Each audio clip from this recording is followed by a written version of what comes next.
অসমত ৰাজনীতি কৰিবলৈ আমেৰিকাৰ চাকৰি এৰিলে এগৰাকী যুৱতীয়ে।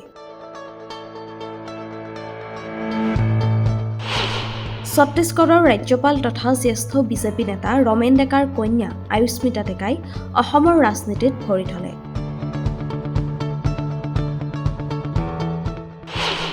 আমেৰিকাৰ বহুজাতিক কোম্পানীৰ চাকৰি এৰি বিজেপিত যোগদান কৰি অসমৰ ৰাজনীতিত নামিলে আয়ুস্মিতা ডেকাই।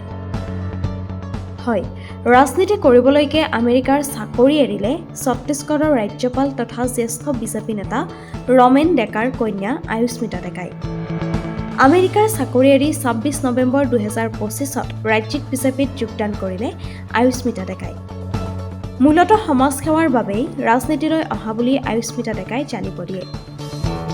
উল্লেখ্য যে আমেৰিকাৰ এটা বহুজাতিক কোম্পানীৰ এটা গুৰুত্বপূৰ্ণ পদবীত অধিষ্ঠিত আছিল ৰমেন ডেকাৰ কন্যা আয়ুস্মিতা। কিছুদিনৰ পূৰ্বে দেশৰ প্ৰধানমন্ত্ৰীকো কৰ্মৰ সংক্ৰান্ততেই তেওঁ সাক্ষাৎ কৰিছিল আৰু সেই সাক্ষাতৰ প্ৰায় ২ মাহৰ পাছতেই বিজেপিত যোগদান কৰিলে ৰমেন ডেকাৰ কন্যা আয়ুস্মিতা ডেকাই। আয়ুস্মিতা ডেকাৰ এই সিদ্ধান্তই অসমৰ ৰাজনৈতিক ক্ষেত্ৰখনত নাৰীৰ ভূমিকা আৰু অধিক সবল কৰিব বুলি এতিয়া আশা কৰিছে সকলোৱে।